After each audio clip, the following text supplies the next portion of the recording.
We'll begin our meeting with an invocation by Ron Campbell, followed by the Pledge of Allegiance by Councilmember Scott Smith.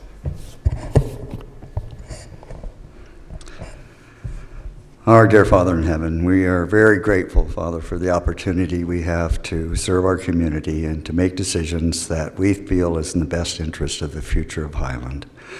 We appreciate the process that we're engaged in. We ask Thee to be with us, to keep us moderated in our discussion so that we can collaborate and come to decisions that are in the best interest of our residents in the far future.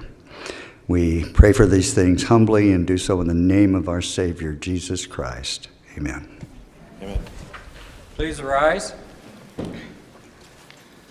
I pledge allegiance to the flag of the United States of America and to the republic for which it stands, one nation under God, indivisible, with liberty and justice for all. Thank you. I do want to recognize we are missing several of our planning commissioners. We also have two council members and Doug Courtney, who will be excused tonight, and we have also Kim Rodello, which I believe will probably still be joining us tonight. So. Doug is online. I'm sorry, what? Doug is online. Okay, so Doug is online, able to participate, so I appreciate him chiming in. He's, I think, visiting some friends up north at this time. So we will begin. We do have a couple of consent items. We do have a consent item number 1A, which is approval of our meeting minutes from our joint session we had on June 10th, 2025. Is there anyone that has any comments on that? If not, we will take a motion. If there's none, do we have a motion to approve those minutes? I move that we approve those minutes. I'll second. I have a motion by Wes, second by Scott. If there's further discussion, if not, we'll go ahead. Actually, we're going to do a roll call. We'll start down here at Deborah. Trent? Yes. Chris? Yes. Wes? Yes. Brittany? Yes. And Ron? Yes. And Scott? Yes. Totally forgot my name. That passes. 6 months. We'll now move on to our next item. Probably should correct it, Brittany, you're correct. We'll now move on to our next item, which is a presentation of the general plan as we go through. Now, Rob, are you have some things you want to preface before we kind of get into this at all, or? It's the same. No. I don't have much of a voice anyway. You were not feeling good yesterday morning. It looks like it's come all the way in. Sorry about that. We were in a meeting. We kind of made him stay off in the distance. Isn't that the general 'cause kind of COVID's rule with back. Rob, though? So what? COVID's back, and it presents like a cold. Have Yeah. you had it? Yeah, I know. Yeah. Unfortunately, so I need to be careful. I can always catch it. So, anyways, yeah. It's not on. Is that on now? There we go. Okay. Thank you, Mayor. This is a fun one. Parks and trails. We should have some fun tonight. Lions, tigers, and bears. Oh my. So, but before we get into that, we just want to do a little recap. One thing we did send out and ahead in your packets was just check in on the future land use. And we provided you with a draft future land use map and some descriptions to accompany that map. And this is how we basically interpret our conversations. I'll sort of direct your attention to the town center being one sort of contiguous unit of the mixed uses we've kind of talked about, and incorporating obviously a lot of that's existing use that will remain in perpetuity for some time, but allowing for that mixed use to come into the town center is a underlying land use regulation. And then some of the larger infill properties for residential, we've kind of put that future plan development overlay. So kind of with the expectation that should those develop one day, when they do, that there'll be hopefully a discussion for a plan development there. And we'll see the, some of the features of senior housing, some of the open space conservation, the open space subdivision kind of layout occurring with those as we've had in our conversations. Now I sent Rob an email about one area that we had, you didn't have the crosshatch on it, I thought was inside the county, being the Bueller property. The Bueller property, yeah, and I think technically, we should probably still show that as an island, because it isn't a county island, it's not currently. So, yeah, and maybe that, technically, since it's not part of your city boundary, maybe we don't actually put color on it yet. I don't know. I just don't, no, and that's fine. We But can if, get that if it worked would, if it were to develop, that's probably one that would be a planned development, right? So, out. What about the R1? You could mark it similar as the north Longhorn. side, the Area 52 area, we mark it as annexation subdivision. It'd be a similar residential oh, it would be an infill. annexation subdivision. You're right, absolutely. So we can do the same thing with the Bueller property. That would be no problem. So, were there Let me any ask you, other? you have a crosshatch on the Longhorn property. Yes. From my understanding, that's inside Highlands boundaries. I thought the Correct. crosshatch was, Correct. need to be annexed in. No, we hadn't made that distinction, but I think we certainly can, and we should. Now, you do have down as future plan development. I don't know if everyone agrees that that's where future plan development's going to be coming, so. Like a Right. literal So- PD or, I agree with you, Matt. So what further comment would we like to have on that? Chris? No, just to agree with Mayor's point, I don't feel like there's a done deal, everybody's agreed that there should be a planned development. Why Okay. can't it just be a whatever zoning that the city council thinks is appropriate? Okay. I'd say that on the north piece, actually on any piece, it's a zone, currently, we have not said this where planned unit development's going to be at. Right. And I get worried about signaling it out on the land use, that people then grab a hold and say, oh, I'm supposed to get certain type of zoning, where that has not come through the planning commissioners or council agreeing on zoning there. Okay. Is everyone else kind of in agreement on that? Yes. Well, this isn't intended to be zoning. Keep that in mind. right? Future plan, future development. Yeah.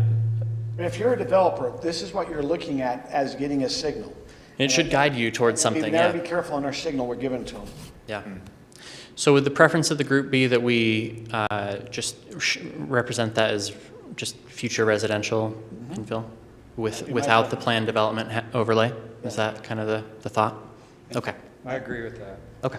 Now, Scott, they had down in the far corner, it says state property. Is that labeling okay, just to say in state property? Well, yeah, anything down south of Canal, well, south of Ridgeview, it's still state-owned. But it's in Highland. Yeah. Sorry, Kim Okay. brought her coloring book. Huh? You brought your coloring book. Yes, how cute. How am I gonna stay awake What during if she this? gets? No, she's gonna cut, will you color this back in correctly, all the, Yeah, absolutely. we want the right colors, so, welcome, Kim. Thank you. Is Jerry coming? Okay. Okay, sorry. Anyway, I'm sorry, does that make sense? I think what we're just. I think talking about so. is- I think we just gotta be careful saying, hey, this is what we believe, because this is not what we've talked about as a council, that this could be the planned unit areas or things that way. So I just get nervous about putting that on a map, the Yep. signal that where that was not discussed or planned. So- Correct me if I'm wrong. I thought there was a limited discussion about like senior housing type, which would be done through a planned development. The reason why I didn't mark that to be changed is because we mark like town center as mixed use, meaning commercial and other things, but Longhorn was marked just as residential planned development. But if that's not accurate, I just want to make sure. That's why Yeah, that's what the impression we were operating under, so. But my That we were thing is, we were when say signaling- planned development, we think about dense, to me, we're not signaling senior housing, you're thinking, they're gonna come in thinking they can get they're gonna be able to get multi-housing like they see here, or Ridgeview. That's, maybe I'm off, Rob, I agree, we did talk about senior housing in these areas. And I think along with this, there's a description that we will have that explains, when we talk about Longhorn PD, it means, I'm pulling. We had a very specific It description means for like it. what and I- Scott violently disagree, absolutely. And if you're more comfortable leaving it residential, that's fine. I think the reason why that was proposed, just because of that senior housing discussion, was because we don't really have a zone for that, or a land use designation. So what would everyone like to do with this? I would leave it residential, because I think you're opening up the door for a lot of, Does everyone else kind of agree? Yeah, I'd like to leave it till we know what we're doing with it, or Right. till we have some ideas. As long, yeah, If as long someone as it has a doesn't, mic. as long as it doesn't shut the door on what we've talked about. you Well, know, no, it's- yeah. It's fine. Yeah. Okay. I guess my question is, Rob, sometimes when you do your general plan, you also adopt that land use zoning, and I get nervous if that was on that, it signals a certain aspect of it. So I think what we're hearing from the planning commission and council, unless I hear it different, is keep it as residential, don't earmark it as a planned development. Am I hearing that correct? That would represent my view. Yes. and my view. Yes. Okay. May I ask a question? So what are the colors, and forgive me because I can't quite Oh, you're fine. zoom in on the descriptions. This is describing what? So if you Which, see, which are we referring to? if you sorry? see the, Talking about okay, the key gold on the with right. The key, crosshatch. okay. So I know Gold with that- crosshatch was planned development. Yeah. If you see blue up there, that is traditionally a school or a church. Correct. Gold without a crosshatch is stuff that is larger parcels undeveloped that were residential. Am I thinking? That's correct, yeah. So the lighter yellow is existing residential to remain. The darker yellow would be residential infill. And then we've got the sort of maroon color for mixed use. The pink is office, and then the blue is the civic uses. Obviously, green is open space. So my personal preference would be, could we convert whatever is not developed into just simply describing it as not developed, and then leave zoning for a separate discussion later? Yeah, and I think that's the intention with why we have singled out existing residential Okay. separately as a separate category. Wes has a great question about that 10 center overlay you show. Go ahead and ask your question, Wes. Just in the top right corner of it, Yes. there is another church across the street, across 5300. Yes. I think we're gonna be careful. We're now showing that whole zoning of the church as kind of town center, and it might sit in our town center. It hasn't traditionally. Right. It needs to pull back a little bit. We did Yeah. talk about that if the church sold some of the baseball diamond, that there might be, some residential we'd be looking at there. Exactly. But there is a church still there. Yeah, and we can still pull out the blue square on that if that's helpful to acknowledge that. Good catch. So apologies for going backwards, but as I look at this map, it says future land use. Future what? What we want it to be, what it currently is and could be. It should- It's unclear what you're asking for me here. So it is the future land use. It's what you envision the future of your land use to be within the city over So time. if our future plan is to do X and Y in an area, putting it on the list doesn't mean it has to be. It means we're directing them in that direction. Correct. But That's correct. The problem is that, I'm missing your point then. because if you're telling them we're willing to do a PD zone, we're signaling to them future land, we do a PD zone. We have not said we do a PD zone there. In our future, we didn't say we do that. Agreed, but we're saying what we would like you to. But that's the question, is that, I don't know if that's what we'd like them to do. Do we want to Yeah, yeah. And I'll That's why it's also, unclear. I'll also share just the definition that we've drafted for that. Just a bit of that text. A favored vision for the Longhorn property includes significant open space, or sorry, let me back up a second.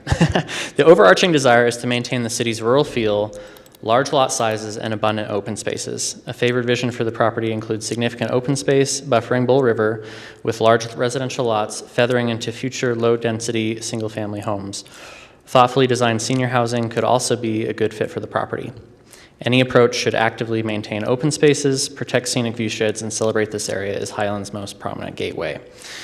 And that's the written description, intention for that property, and I think that fits That what we've describes discussed. my views very well. Yeah. So now, whether the PD is a tool you want to use to guide it that way or not, that's, I think, the part we're debating. And I have no problem taking it off if that's the preference of this group. So. Wonderful. Yeah, just remove it, please. Okay. Thank you. All right. Any other comments on this? This is good.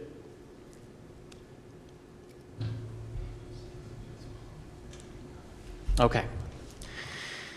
Let's move on. Really quickly, last time we talked about housing and public services. Just a quick recap on that.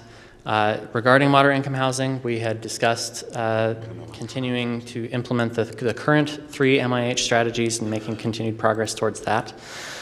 And then we had a good discussion around public facilities, discussed some of the city-owned property out here adjacent to City Hall and what the future of that might look like in terms of library, community center. I think we will identify that generally, I think, within this element of the plan, but not getting into super specific details, leaving that more to the library's own master plan and so forth that way. There's discussion around some what to make of the gravel pit, and we'll discuss that a little bit tonight. potential future park and open space there. Back on the moderate income housing Yes. comment. It says current, in which we have a current, but the plan has an update of that. Correct. This would include that update. Yes. So when you say current, it seems like it might refer to before we put those updates in there. Right. Does that So, make sense? so what I mean is that the city has, in the current MIH plan, 3 selected strategies from the state menu of options.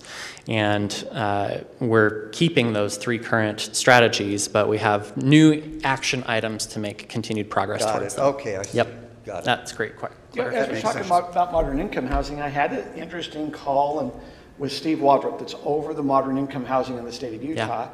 I think, as we discussed, there are some things, as we went through, he was not aware of what we've done over in Ridgeview. I think he pictured us as this really large lot, and as we talked about, more than half our lots are less than a half acre. And some of it's the open space. But then when I shared with him about that we were in the top 10 in population growth, he was really surprised by that. Yeah. So there were some things, we had a really good discussion. We actually walked through our modern income plan with him. And then I asked about some feedback, about some areas maybe we could focus. And he was quite surprised to see that we put in our plan about some ADUs, maybe some detached ADUs. Was as we're looking at senior housing, we talked about what senior housing. It was really interesting. I think it was coming away a little bit more with a different understanding of Highland. Can I just say thank you, Mayor, because you just made Brittany's life a little easier going forward. We are. I was hoping to do a drive through the city. We're still anticipating in the next month or two. He mentioned he'd like to come through. I said I'd love to kind of show you a little bit how we, what we are in Highland, and he agreed to come down. But I felt it was a good conversation. I didn't feel it was a negative with the state. Great. I felt it ended up being positive. I felt it was appreciative to any input he'd give us. But the input he was giving, we'd kind of already started implementing. I think from the state point, I think they thought maybe we were bad actors, and I think they come away saying, well, hold it, you are listening and doing something. Yeah. So. We really are. That's great. Good. That is great. Excellent. Anyway, that was just on your modern income housing. Okay. We'd had some discussion around exploring some other co-op models to provide some services, facilities for green waste and glass recycling, just to kind of explore that, not necessarily act on anything, but beyond exploring that right now. There was some interest expressed in the federal property near the mouth of the canyon, of having a visitor center there for the Timpanogos Cave. We talked about completing sidewalks, and including safer crossings, and more connections to the Murdoch Trail. And some of those tie in very strongly to our discussion tonight. So anything that we've missed that you're remembering, or any further comment you want to make on any of these ideas as we put them I think forward when we into the talk draft? about the canyon, I think it'd be nice to say the Highland AF Canyon. So Rename the canyon? That should be in the general plan. The AF has like a different meaning with youths today? Oh, I didn't know that. Oh, okay. I'll talk to you about it later. Okay, we can say the Highland America Fork Canyon. Yeah. Okay. Well, let's get into the core of the discussion tonight. Parks, trails, and open space.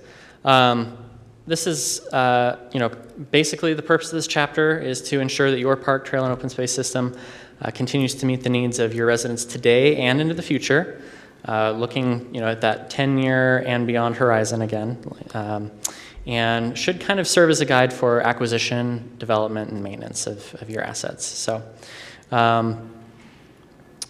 just I'm going to throw the discussion questions at you now, so you can be kind of chewing on these as I share some of the information with you.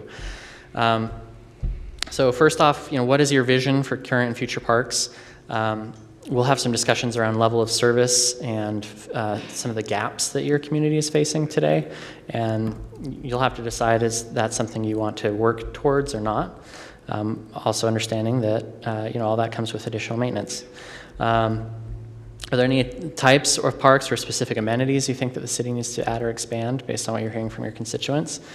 And would it be beneficial to Highland to have more coordinated park standards to guide future capital projects within each park as they, age and evolve over time?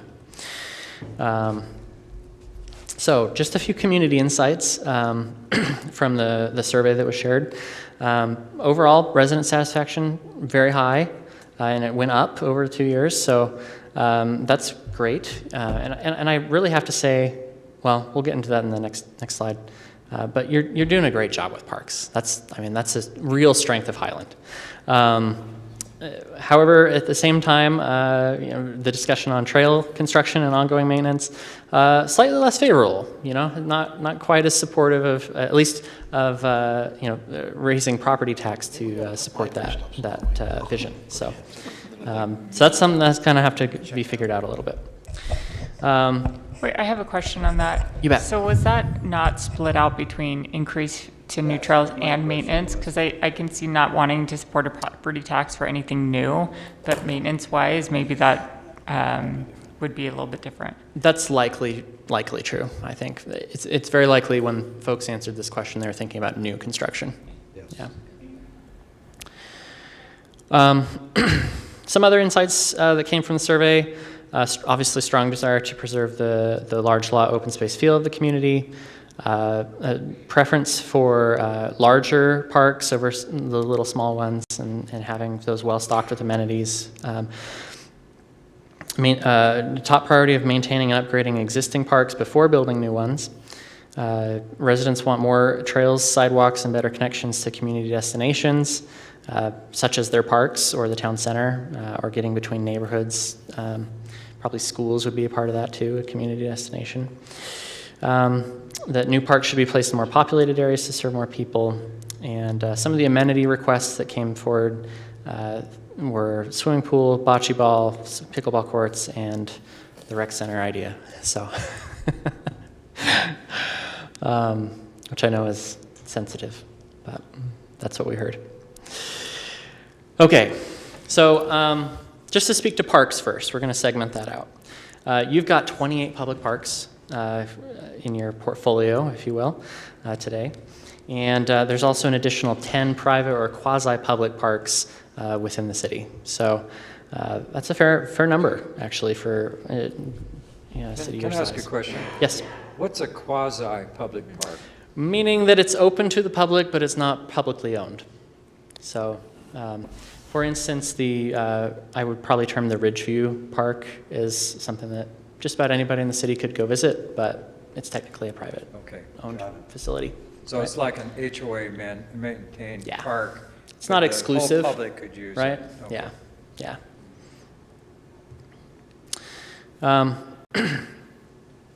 Here's a full list of all the inventory.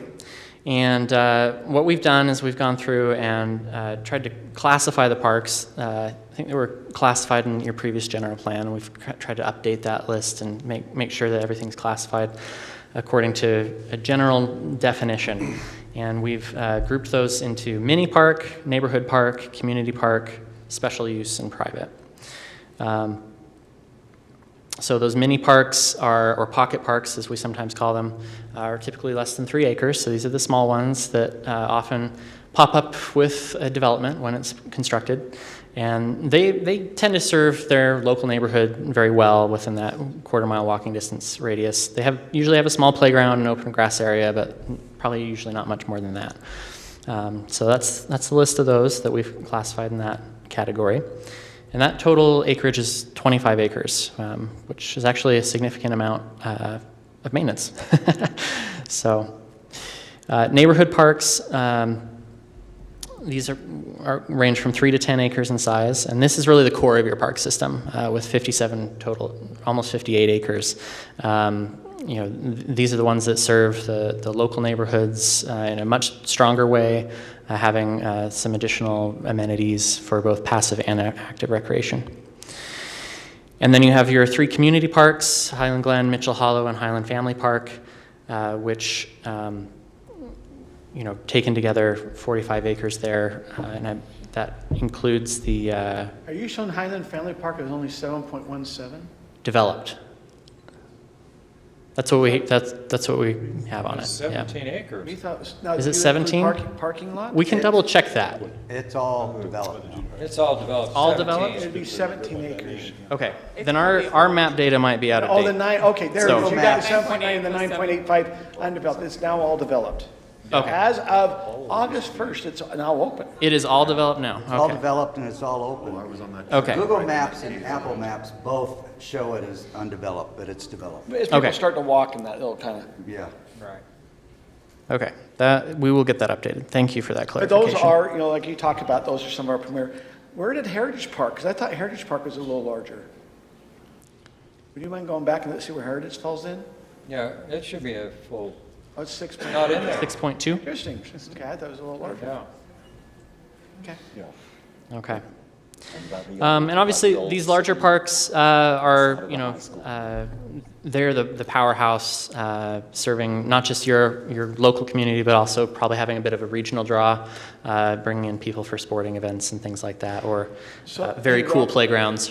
Let me ask you on a couple things. So your Highland Glen, would that take in only that park area, or would it go over to like where we have the bike park now at? Would That's a that good encompass that ground there? I saw that the I bike park was. think it includes all of, I think We Highland Glen included all includes the of that. acreage on that. We could split it That's all out in the plan as, different uses, but we also, I think, remember looking at it, you had it as a specialty park because it includes, Highland Glen is kind of its own special thing, and then the bike park is also a specialty park. And we have a bump and jump park down on the other side of Dry Creek Lake. That wouldn't be listed here because it wouldn't be official park as the city, even though there might be people walking or amenities or things that way. I'm just wondering, that would be an area in the future to be discussed, so Okay. we'll probably come up in our discussion tonight. Yeah. I guess we did actually separate it. So at the 2.9 acres for special use here. So Okay, number 2, how many of the people here even knew that we had a Canyon Oaks campground? Who here knew we had a campground, and who knows where it's I at? camped there a couple weeks ago. It's the best known, it's the best secret in Highland. Is it right by the pond at the mouth of the canyon? It's right up by the mouth, it's at the mouth of the canyon. That Let's park right keep there. it a You secret. go over a little wood trail, or a little wood bridge, and there's some picnic tables there, and it's a campground. That campground. I didn't know that's that. pretty great. River That's masks high. the I thought that was same. the It's city so workers nice down there. resort or something. So where is it again? At the mouth of the You know canyon. where the dump site is every year, the big dumpsters? Oh, yeah, yeah. It's just right in that parking lot. Wow. It's west of the weir. You gotta go walk up West of that. the Weir. Wow. Yeah. His. Anyway, we do have a campground. I gotta go check that. And now it's no longer a secret because it's. Public property, it should be. Should have kept it a secret. All the viewers out there know. Yes, everyone that's, Okay. Here's the list of the private parks, and we're including obviously things that are church-owned properties, HOA-owned properties, anything that is a general common area for a residential development. So 30 acres of this stuff that the city does not own or maintain. So none of this includes open space. No, not the natural open space, correct. So, but even like manicured open space? If it doesn't have a park function beyond just like a trail running through it, we have not included it as a park, if that makes sense. On that list of private parks that are quasi-public, are any of them private, period? And they're not open to the public? Any of those 10? I would have to double check that. There may be a couple that are. If they are, I think we need to identify them as private only.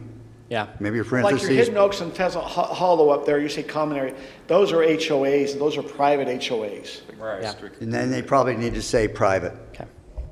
And we can do that. No cottages on, well, it does say private parks, like if you do say up there, it does say Hidden Oaks Private Park, Pheasant Hollow. Now, Pheasant Hollow, it says Well, it common does area, say but that'd be a private, private park.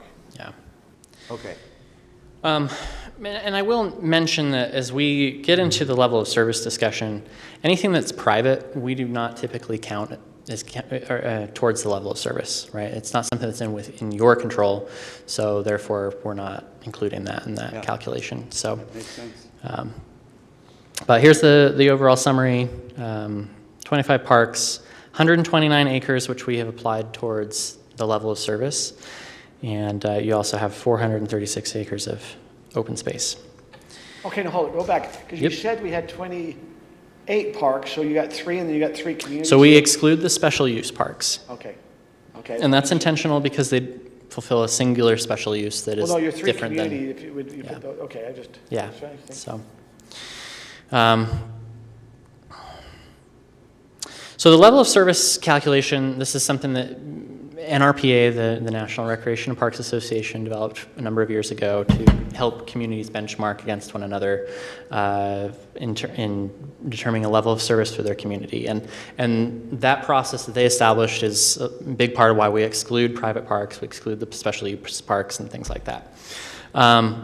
So taking your park acreage and dividing it against your current population into acres per 1,000 people, Highland has a 6.1 acres per 1,000 people, which is above everybody else. So pat yourselves on the backs. Highland is doing amazing locally, within our region So are here. we number 1 in parks per 1,000? With all the ones listed here, and generally speaking throughout the Wasatch Front, you lead the Wasatch Front on parks. So every community treats their analysis a little bit differently, and we try to get the most accurate You're data we telling me can on there's this. But I sincerely think that Highland is leading the pack. So Can I ask a question? yes. I thought on the end of the new dam for Dry Creek, that there's city property down there that could be a park. Have we 50 discussed that? acres. Yeah. Yeah, it's designated open space. There's 50 acres. Is that down just there. considered to be open space, or is that? Yeah. possible? It's undeveloped open space, but that is, we've talked about, that might be an area to build it. If they did Dry Creek Lake, we could put some park bending on the other side. And if you remember, Scott, Right. many years ago when we were negotiating that, we were trying to make sure we could get down there and park down in that area. So. Big. So I think this is very telling. You all have mentioned what makes Highland special, and I think truly your park system is a huge component of that. It does. And we're showing it here. so- That but That's why we want them all green. Yeah. But no, but they did, okay, but we go back to our general plan in 2008, they highlighted that that's where we were supposed to focus. I mean, really in the general plan, that was, if you read through it, they're focusing, we want to have parks, we want to have trails. And so it's showing that we've kind of, with that general plan, or even before, how it came in. Yep. Exactly. So, looking forward to the future, we kind of project the level of service forward against your population growth. So, Wasatch Front Regional Council estimates that you're going to top out around, we'll just say 25,000 for the sake of me not rattling off that number. Since you said that, how many people do you think we estimate are in Highland at this time? 22,000. 23. I thought it was 23,000. What we did is we I don't took think we're at the 23, the we're at last 21. census, we had 4.06 residents per household, and then we now taken that, we times that in the number of our households, and we're over 23,000. 23? Yeah. Did now you we're over count the 23. unauthorized ADUs? That we wouldn't have that. We're just going off census.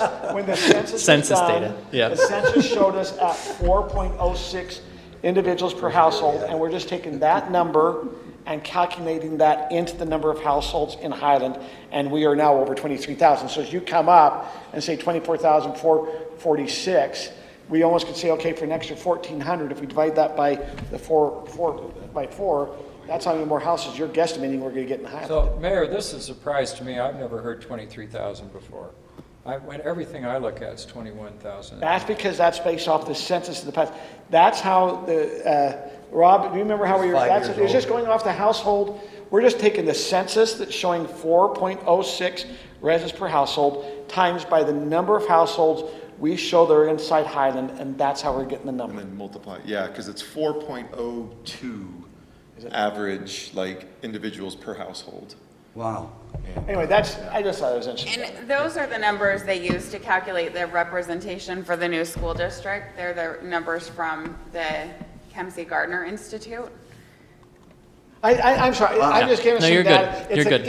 I just thought it'd be interesting for individuals. It is. Yeah. I'm But sorry. it's an estimate regardless. Because we're closer to the 2030 census at this point than the 2020 census. I think we're halfway there. Yeah, I guess a little bit closer. As of August 1, we're now closer. That's right. Okay. So inevitably, as population grows, our level of service drops, right? And so, assuming you reach this number that's been provided on the screen here, by 2050, your level of service will inevitably drop down to 5.3. And so the way to counter that would be to obviously add more acreage.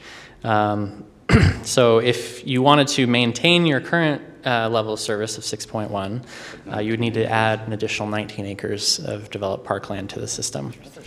So, and note that we did not include the 10 acres of Highland Family Park that you just opened. So all this is actually out the window. You actually probably have a higher level of service today We than. need to add 10 more acres. Yeah. And we can find that incentive as a development. I mean, if it be the Longhorn, if it develops, to put a park in that area, or up there at the Area 52, or over at the Dry Creek. Dry Creek, or if they're doing something down the Well, high- but depending on the type of development, I anticipate that these developments will bring in HOA parks probably. Yes. Because, I mean, we can't maintain the park space we have now. Why would So we? the HOA will not calculate towards, but that's fine. I mean, we're just talking numbers here, but still, we're talking the feel, what the residential feel. So from a planning purpose, what number are we looking for? Well, that's to me. 10. 5 sounds fine to me. We've already got 9 of it. And many communities will generally just kind of say, well, let's try to maintain what we have, because increasing is obviously really difficult to do. You're working against the population increase. Where you're so high, I think letting it drop a little is acceptable. Okay, no, but let's go back to what But Trent's it honestly comes back to your values and what you want as a community. So Trent, I think it's a good question. I think maybe we are gearing at the 6 per thousand, but as we add HOA, we should, okay, that's going to bring down our level of service, but really the feel of what the residents feel. Maintains. It will It's still be the maintained. same. That's right. And I think It's that's, HOA They're parks. still being serviced. I think Right. that's what the goal is what, I understand these are data points. We want, everyone talks about parks and trails in Highland as the open field. I think we're trying to keep that. And also to keep in mind that even the 5.3 number still puts Highland at the top of level of service for parks. Yep. And I would like to be able to maintain all of our parks before we start adding some that's not an HOA. Yeah. So the other angle that we look at your park service from is distribution. And the idea here is, where can folks get to a park relatively easily within their neighborhoods without having to, go across town or whatever. And so up here we have a sort of heat map, if you will, that represents the distance to neighborhoods from a park based on the travel distance on the road itself. So instead of it just being like a bubble as the crow flies, we're looking at within the network.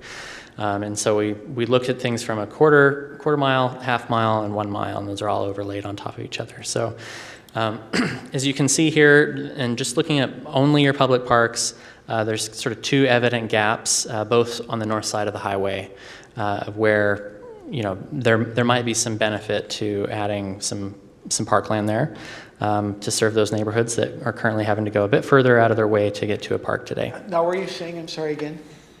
Is that Bull River? Yeah. So the Bull River is one of Dry those, Creek. and That the other is Longhorn, this. which we have possibilities. Yes. Yeah. So I don't know if you can see my mouse up. And this includes like all the micro mini parks too? Yes, it does. Now, if we add in all parks, including the private ones, a lot of that gap goes away. Yeah. Wow. And we've also added in with this one things in neighboring Alpine and Cedar Hills and American Fork. So you can actually see that you're very well covered on most fronts in this way.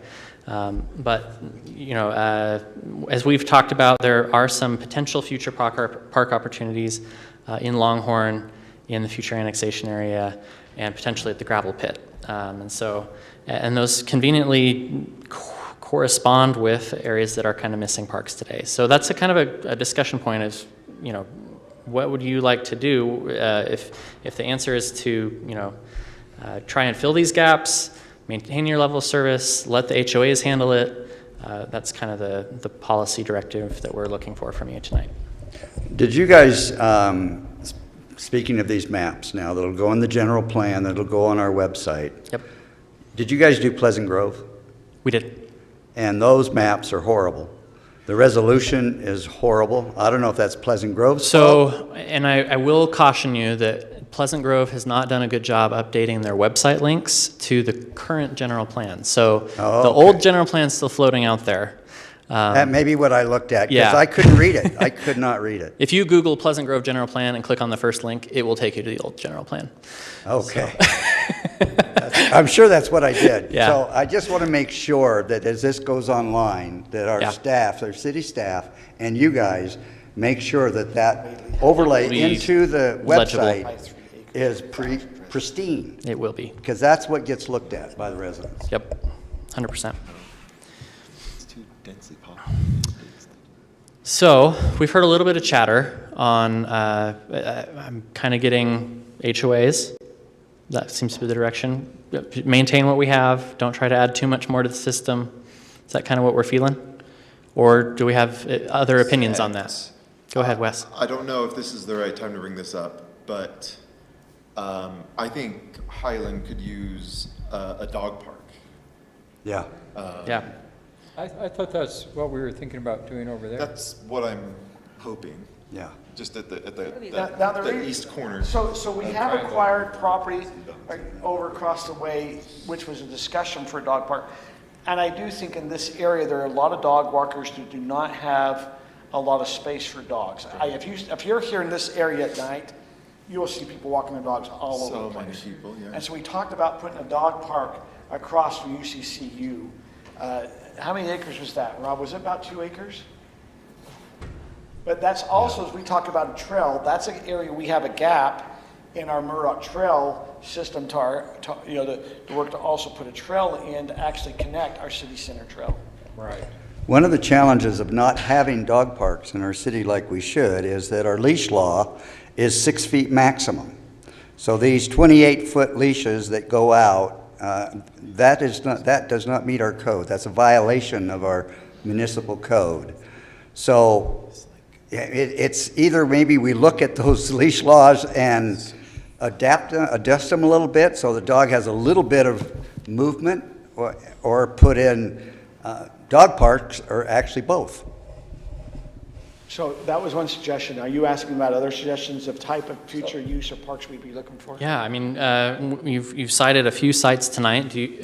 How do we feel about, do you want to pursue those as a future development opportunity for parks, or, go back to the let's map go back and to the let's map say- here. Go ahead, Scott. So I guess the big question that sits in my mind is what's going to happen to the gravel pit? Yeah. So, I mean, the Central Utah Water Project is going to use that as a recharge center, but the rest of it, are we going to do some natural landscaping park? I mean, what's the plan there? That's your big open area with the big question, I think. So we are going to be having Central Utah come in. We're not quite sure. We've heard a lot of things that they might sell off extra property to maybe be developed. They've talked about possibly doing a park in that area. The city has been in negotiations about maybe straightening out some of our property lines there. That is, I think, a good discussion, is going to be the gravel pit on Brittany, you live up there. What have you kind of heard about that area? Well, I've heard they're going to quit mining the gravel pit in 5 years, for 25 years. That's what I've heard about it. So I've heard that around the recharge basin, they can't do a lot of vegetation because it messes with the recharge basin. function. Yeah. So I had been under the impression it was going to be mostly natural, but I could be wrong. But that's something the property owner of that is now Central Utah Water Conservancy District. Yep. So it's actually, some of it's not in Highland, so we need to work with them to annex that all into Highland, which they seem amenable to. We need a little talk, we've been trying to have them come into our city council to ask what they envision here. Because I think that's, as a property owner, we're not quite sure how they envision the property right now. They've had it for about 1.5 years. But we can make some decisions, or kind of an outline in the general plan, what we'd like to see. Yeah. I mean, acknowledging that it's owned by Absolutely. I think And that would be the this role of could- the general plan. This could be another good area for a park. If they're going to have a recharge area with some natural things, it makes sense to have some type of walking trails with a park up in that area. The question is, do we try to have it, if it hooks up by the weir, there's nowhere to send them. There's no trail that way, where Provo Canyon is spending a lot of money I don't know if a lot of you know, they're trying to bring a trail, well, it's now funded, all the way from Deer Creek, all the way down that whole Provo Canyon that connects to our Murdoch Trail that goes all the way down to the Jordan River. And so it's going to be a massive trail thing. We haven't, as we look at Envision, we haven't seen anything up that Highland American Fork Canyon. Mountain Lands on their plan did have a trail up American Fork Canyon. Did they? I think it's always been a problem with where to put it. So, but I think your area, I think that recharge area, your other big dot, you have 3 dots up there. The other dot is the Longhorn. So I think the question is, do we see Longhorn having a public park there? Do we see more of an HOA or open space type of concept there? I would lean towards HOA or open space areas. I don't think you need another public part there. So maybe more of an open space. Not Then until you we, have- not that we can, not that we can maintain the ones we've got. Then you have, now, you guys, let's talk really open about, Area 52 is the last circle up there. That's up by Beacon Hills. That developer's inquired and has had open houses with those residents about putting amenities in the Beacon Hills Park for them not developing more park. Does that make sense? They're saying, hey, you've got the nice Beacon Hills Park. You have not developed it really, we don't have pavilions. We put bathrooms. We don't have playgrounds. We don't have a pavilion up there. We have some soccer fields there. But the builder up there says, instead of putting in another park, I will put in amenities. That and that's what he's pitched to some of those residents. So as we're talking about a park, The developer, is pitching that? that's what he's pitched. That is, am I thinking Perry Homes? Am I right, Rob? Yeah. It is Perry Homes has had actually some open houses with some of the residents up there and pitched the idea that, hey, I'll come put pavilions, I'll come put in playgrounds. Now, naturally, and as a builder, he gets to save his ground to get the value of the to be able to sell it. So that's why he's pitching that idea. But that's an idea that has been pitched, and it hasn't really, Perry has not moved forward. Perry's not the only property owner up there. There's several small property owners that kind of convolute how this all goes together. So that's called Area 52. We meet with the different property owners. They come with different concepts. How do we envision? Do we envision more park up that area? Do we envision that if that developer wanted to do some improvement on our existing park? So the Beacon Hills Park about 12 years ago, when we negotiated with all the people up there, there was a 5-phase plan for Beacon Hills. It's in the archive here, and I think we got to phase 1.5. My personal feeling is rather to have another park, why not finish the Beacon Hills Park? Because that's never been finished, and it's a huge park and serves a lot of people, but it's never been finished. I'd like to look at those other phases because they had playgrounds and pavilions and all sort of things. And The about cities the only thing that's there is added the bathrooms just disc, recently. yeah, disc frisbee and soccer field. But if the developer can put those in, it's a win-win. Well, and I think that's going to be coming to the council. That was kind of a question that I know that's been I out would there. rather see the amenities go in than the expansion of the park. May I offer a contrarian view, fully in support of improving the facilities in Beacon Hill? That whole Perry's Home area is the topography is pretty unusual, and we've kind of compromised some pretty significant typical standards to accommodate the Perry Homes development. And so I'm personally not very sympathetic to the notion of them saying, well, we said we would do green stuff, but how about we improve our density here and we'll put in more walls, and it's really unpleasant and quite high density. And it's wonderful. We'd love them to help us with improving Beacon Hills. But my concern would just be the quid pro quo is going to be, okay, cool, so now we don't need to do our own green space and we can stuff more houses in where they really shouldn't. It's already, I don't recall the density, but it's not. It's an open space subdivision up there. Yeah. The one thing Chris bring up, my concern would be what's the distance for some of the homes to the park? If we're saying, hey, you're talking building adjacent to the park, that's one thing. But when you're talking that there is going to be a whole annex where you're talking it's quite a distance to walk to the park, That might be a conversation to have is, Yeah. hey, the distance of where you're at is not conducive, and that might be part of what we're talking about park-wise.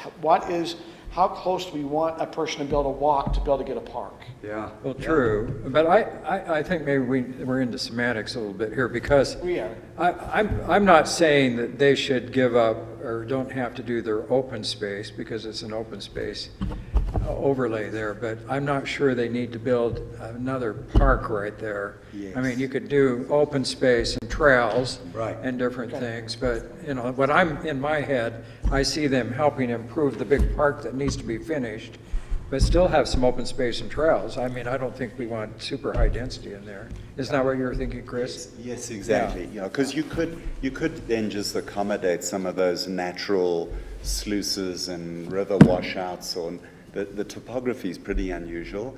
And if I believe on the original plan, they did have some of your manicured green type of park, and if there was, I am saying exactly what you're saying, Yeah. Scott, that Rob we has could some questions on accommodate this. giving up the green grass. Yeah. if- You understand, this is something that these developers ask Rob a lot of questions about. I'll say I get a meeting, I think, every 6 months from someone that owns property up in there, either Perry Homes or Bob String, about what to do with that.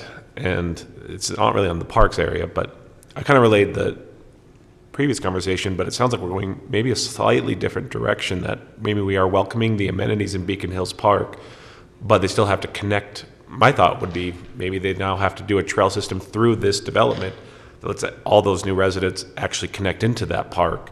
Yes. But maybe Yes. they'll get like R120 type density, which would be similar to what Beacon Hills already is. Yeah. That's kind of what they've been looking at. They wanted to go more dense. I said, probably no way the council's going to go for that.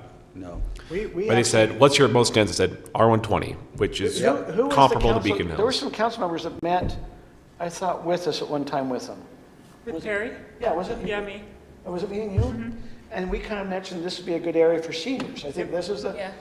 and were you there, Brittany? I think so, it was a That's, while I think it ago. was us three. And we I were have saying- repeatedly told them, you can do high density if you do deed restricted senior housing, and then they walk away from the conversation. Because they wanted to get, I mean, they're talking quarter acre or even smaller. And we said, well, if you're looking, look for senior. And then we haven't seen, because that's what we've been hearing from everyone. We want some senior type of housing. Yeah. And I was trying to think, hold on, there have But they been won't council go for members that. involved in these meetings talking about it. I was They'll trying go to- for R120, but they won't go for senior. Okay. Is that, okay, now let's go back to your dots. Are we answering your questions about the dots? So what I'm understanding is generally the policy of the city would be that new development brings along new parks and open space or open space, or contributes to existing said parks to see their completion. As for the gravel pit, that is an area that the city would like to see accessible to the public with, at minimum, natural open space and trails, but potentially also some developed parkland. It is, because you usually, we are missing parks in that one area. You do have Viewpoint, but it's up on a hill. But a lot of those residents in that area, that's getting developed. There's still, we're seeing some development come in, but we don't have a lot of park in that one area of the city as we can see. Yeah. That, and however, you go, okay, we don't have any property acquired to do it. The city does own 10 acres, but it really is up along the highway. I don't know if that'd be conducive really for, I thought we were going to maybe move that. Yeah, If we're we gonna move move it kinda that to the straight. highway, yeah. we'd be more available Be for a us. giant dog park. Yeah. A what? Dog park. A big dog park? I just, you'd have a deer park. Okay. That gives us some great stuff to chew on. Regarding, your existing park system, one of the questions that kind of comes up for us is, how would you like to ensure that you can maintain these in perpetuity? And what sort of policies would you like to, include in this plan that might, Every dollar tax we increase on the library, it goes to parks. We double all the same amount for parks. That is a facetious conversation. yeah.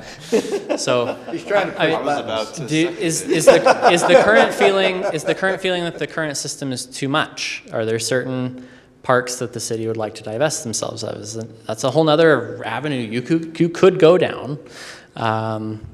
Or is it really a more of a conversation about, okay, we have this group of system, they're all different, and some of them are different in special ways, but would you benefit from having specific park standards that kind of guide coordinating them over time, so that they all kind of have matching needs met. So for instance, when we get back into those classifications, you could say that a neighborhood park should have X, Y, and Z at a minimum standard, and all these parks that fall within the neighborhood category should meet that minimum standard. I don't know that you currently have that today. Well, okay, so here's what's, back in 2017 or 18, they were mowing every 10 days. And as a council, we then put more emphasis on the parks. We said we wanted to mow every 7 days.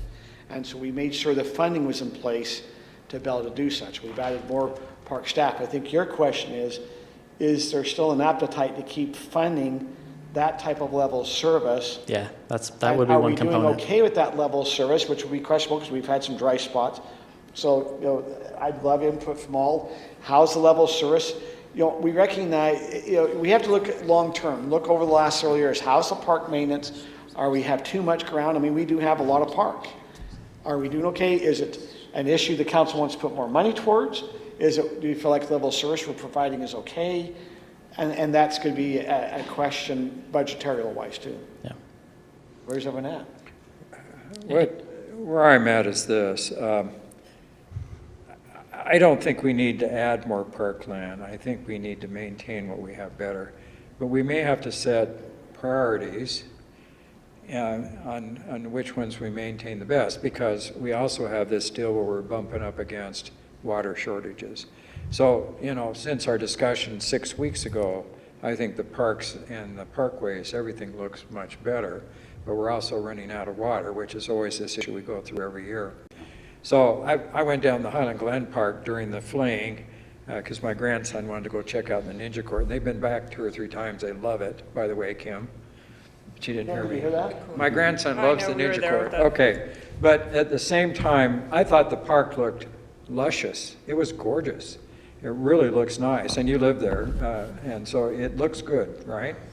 And so we may, I think the parks are kind of the face of the city in the summer, but I think we're going to have to prioritize the parks, saying we're going to maintain these really good, and because these are the ones that residents are going to use, but maybe some of these minor parks, we keep them mowed, we do the best we can, but we're going to really emphasize these others, because I think we have limited resources short of doing some major tax increases, and I'm not sure that there's a lot of appetite for that right now, especially because we don't know what's going on with the school district. I agree with that. Yeah. Do we kind of address that by kind of doing what Sam's talking about, like right, kind of putting a definition to each of these park classifications, and so that way we can point to, well, these classification of parks get this level of service from the city. That's a good point. These classifications get, and so it's easier to kind of and maybe some of the minor parks where we can think about if it's hard for us to maintain with staff and everything, these would be parks that we could maybe solicit help from the neighborhood saying, can you help us maintain this park? Because it's in your backyard. Because there's, it's like, in the next month, the east side of Highland, which is the Highland East Stake, we're going to have a bunch of people come down to Highland Glen Park and fix it up. And they do that every year. But I think you could set up little things for some of these smaller parks and say, hey, we need some help here.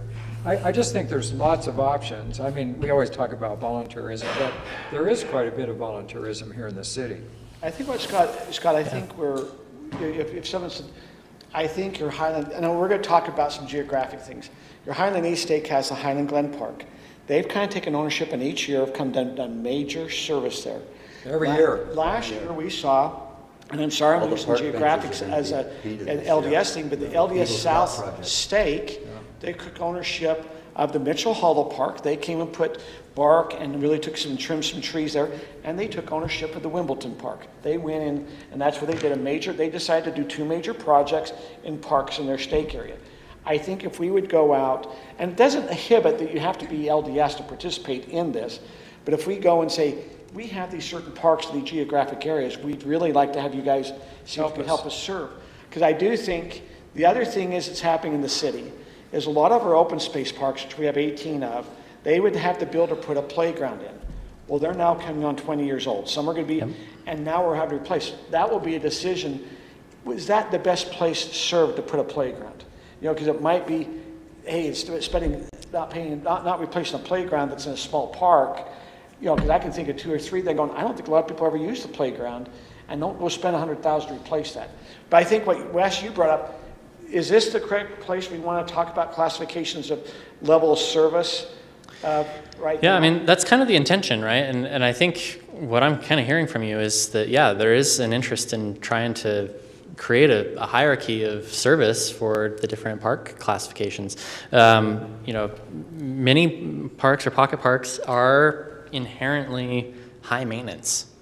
They're smaller, they take just as much work to mobilize a crew on and get the work done. So they definitely add to the maintenance issues for the system. So and so if those are held at a lower standard, that can really relieve your current Now, maintenance. here's the other thing I'm just going to bring up. If we are also looking at doing any type of sport play on some of these parks, some are too small to do sport play. Yeah. But others are large enough, you probably want to maintain them a little bit more if they have sport play, because it's hard to kick a soccer in higher grass. Does that make sense? Or on dead grass. Well, and I'm looking, okay, our splash pad might be classified in this park category, but see, to me, that's a little different because of the usage it's getting versus a Merlin Larson park. Yeah. You know, and so maybe that's where we have to go and look, because we do have some parks that are being heavily used, even in the smaller classification. Kim also made a good point after the fling about some of the smaller parks and the way that we use them, and maybe it's not the best way. I'll let her talk to that because it was her point. Well, I'm just saying their demographics are changing here in Highland, and, you know, for example, at our Highland Family Park, we've seen one of the most used amenities is the pickleball courts. And so as we go and maintain and upgrade our parks, we need to take into account kind of that diversification, and maybe instead of adding more toddler playgrounds, that we, you know, look at what amenities are being used more, especially, you know, towards older children and our seniors as well. So pickleball, I think, could be implemented more in the toddler areas. And adding to that, I agree 100% with Kim. For example, the Because we always Spring Creek do. Park, we left space to put pickleball courts in there. And I've had several of those neighbors approach me and say, can't we have some pickleball courts there? See that, and then we have the Canterbury Circle park that actually, we put the basketball in, that can be converted to 2 pickleball. And maybe we gotta start thinking, because I don't think we get, when I go there, you don't see a ton of tennis players, but if you put a pickleball, you probably will get a little heavier use. But one thing, okay, as a pickleball player, you do wanna go where there's enough courts that, the one thing over at the Highland Family Park is if you get on, and we have the way our reservation thing, if you say paddle up, and I really enforce it, saying, guys, you finish your game, or you got 20 minutes, and usually I'll ask them, hey, they've been on quite a bit, and I'll always say, guys, when you finish the game, if you'll come off, I've never been off a court more than 5 minutes. If the rotation really starts to work, no one, you know, with that 20 minutes, out of those 8 courts, you get a lot of rotation. The problem with 2 courts, that rotation is not going to be as often. But if you know it's every 20 minutes or a game. But if they're all in the same scheduling system, I mean, you'd say, okay, there's not room here in Highland Family Park, but you go down to Spring Creek and use theirs. Well, I think we were looking at Mitchell Hollow. Yeah. Their playground was going to be And to be honest, updated. And Beacon you're like, Hills would be one that you might want to look at. Yeah, Mitchell Hall would be and a good place. I think I talked to Aaron, and it was 6s in price of buying new playground equipment or just doing a pickleball there instead. And a lot of these mini parks, like, if you put in 1 or 2 little pickleball courts, it's not enough of a draw to bring large group. It's going to serve that tiny little pocket of residents. Well, Alpine has like their 4 at their, Burgess Park has 4 pickleball courts. And I'll go there, but they allow them to be there a little longer. You know, I'd go to Spring Creek if I knew it was 20 minutes max. And even if I had to sit out, because sometimes when you play, you don't mind sitting for 10 minutes visiting before you get back into playing. I'd probably be willing to do that, because I know within 20 minutes I'm getting on a court. Even if it's just 2 courts. Anyway, I think it's a good discussion. Do we need to earmark parks as part of that classification? What do we need? What are you looking for from tonight? I think I'm getting the pulse that I think this would be beneficial to have some standards in place and to kind of guide your priorities for the future, and where you're putting your most effort. So I think what we'll do is we'll try to establish a basic classification and standard for each of these. I think I'm looking at this list and going, okay, there's obviously some things that are maybe falling in by size that aren't necessarily by use. And so I think we'll reevaluate that. We'll work with staff to try and identify where things are best fit. But And I'll be very, because you get on these smaller parks, pickleball does bring a ping sound. Yeah. And so you get residents who are going to come out and say, hey, I don't want the ping sound. Spring Creek, when you brought it up, that was the first thing they were worried about. It was a ping sound by their houses. And most of these parks sit closer to houses. Yep. Now, your Canterbury Circle actually happens to be the way they're situated. You're probably not right by a home. Right, but the people who are worried about that moved.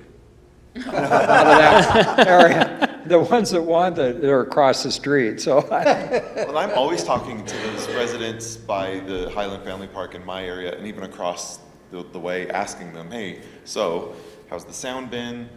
Lights, stuff, and I haven't got a negative comment, especially with the sound and the pinging and stuff. Yeah, because I've asked it the same. I went and say, hey, they seem to be okay, but some of it comes into who lives there. Right. But at the same time, I always warn people, I says, guys, when it says 10 o'clock, watch your Apple phone. The second that thing goes to 10, go 1, 2, 3, and it's off. And it's off. Yeah. I mean, when you talk about 10, it's off. Yep. And then we have a lot that want them to come on in the morning, and we have not accommodated that. We've not allowed them before 7, because a lot would like to have lights kick on at 5 a.m., and we've said, no, we're worried about the neighbors.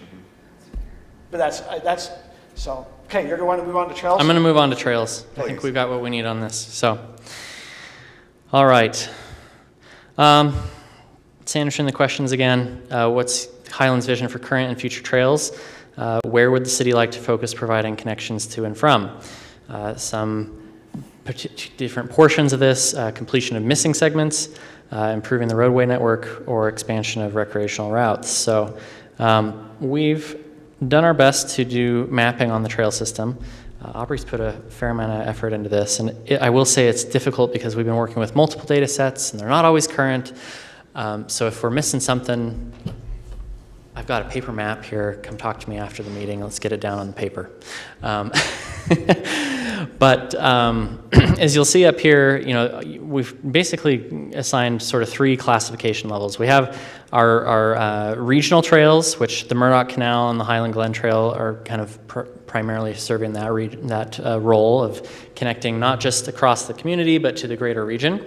And then we have our more local multi-use paths that are serving, and neighborhood paths that are serving more of a recreational role. And then we have our road network, right, which is things that are on the street that aren't necessarily a separated trail, but they're following the roadway. Sometimes they're off street, sometimes they're on street. And the transportation plan gets into a little bit more of the nitty-gritty on that. We're looking at things from a recreational standpoint primarily here. Do you mind if I ask, because I'm going to ask in certain segments of the city, because Scott, you're by the Murdoch Trail, and you have, down there, you have the park, the Highland Glen Park, so I imagine you have access to a lot of trails. Yes. Okay, Ron, you're up there in the country club. How do you feel your trail connection? Because we don't have a lot of city trails up. I go down, my only trail is to Highland Glen and back, 3 miles. That's coming down a sidewalk. That's right. So that area is, if you look in our trails. It's a trail once you get across to the high school. Now, Brittany, your subdivision Viewpoint's up on its own. Do you feel your residents have a good trail? Now, they're really just in their network of their own neighborhood. Are they happy with it?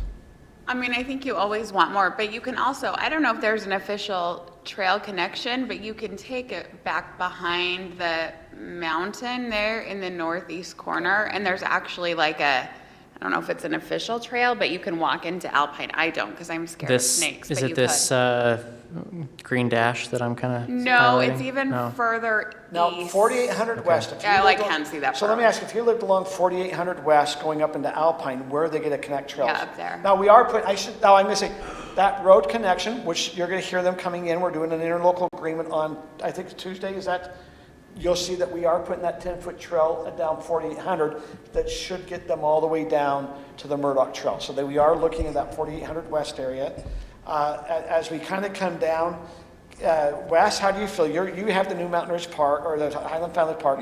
How's the trail system where you're at? Yeah, and a lot of it is behind kind of where I am in the Windsor Meadow areas also. Okay, so you get The over maintenance is pretty bad on the neighborhood trails in the Yeah. Windsor Meadow areas, Okay. and most of them actually feed into Murdoch Canal. So those would be really good ones to kind Back on the trail at where I live, Kelly will go down to Knight Avenue and go under the tunnel and go up, and that's a great trail. Yeah, that's where you jog, Scott, is up. Now, Kim, how's your trails in your area?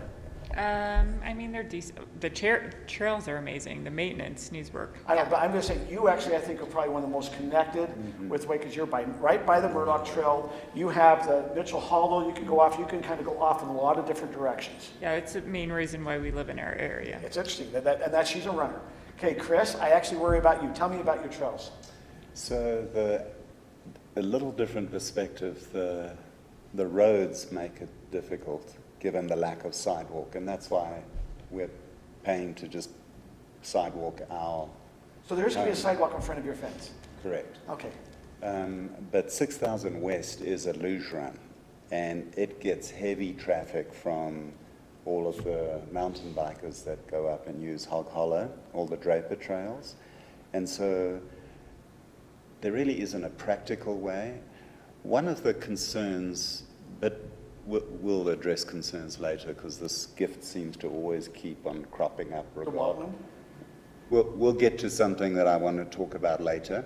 But just as far as accessibility to trails, until 6000 West is paved all the way up to Shireen's, around there really isn't, it's not navigable. But from a neighborhood point of view, to the left, above the top of Bull River, all of that, it's the beautiful trails. So the prettiest trail is your Dry Creek. I'm going down the prettiest trail on all of Highland. I have not really been on that one that's by the golf course by Cedar Hills, but your Dry Creek Trail is actually the prettiest trail I've walked on in Highland. Caddy Lane's a gorgeous Yeah, trail. I haven't walked the Caddy Lane. I need to go. Okay, Caddy Trent, Lane is good. we were actually talking about trails. How do you feel the trails are in our, me and Trent live fairly close. How do you feel the trails in our area are? I think getting to the Murdoch Canal, it's great. But if I go anywhere other than that, I run into dead ends where it's stopped. So you described most of those. Deborah, you're over there by Highland Elementary. Tell us about your trails. We can get onto one of the smaller trails in the neighborhood, which is nice, just a couple streets down. And going to Murdoch is good. Going west, it's iffy till we get over by the dip and stuff like that. But I think we've got a good trail. From my house, we can get either way, to the freeway and all the way east to the mountains. So, Sam, let's come back. You're showing a trail system through the Longhorn property, which would then connect. That is an area that Chris lives right there. This is exactly where Chris lives. He's on 6000 West, right across almost from the Longhorn's kitty corner. That is an area that you show a dots up there as Yeah, so let me speak to that really quick. So we haven't put very many potential future routes on here, but what we have put on here are these two orange, one going up Dry Creek and one going up the utility corridor, because we see those as potentially very good trail corridors for your regional connectivity and linking neighborhoods and such together across town. Now, better than we do, whether that seems like a feasible option or something you really want to pursue. So we've kind of brought them to you tonight for consideration, but ultimately looking for your what do you feedback. think? The trail corridor up there in that northeast area, do you think people would use it?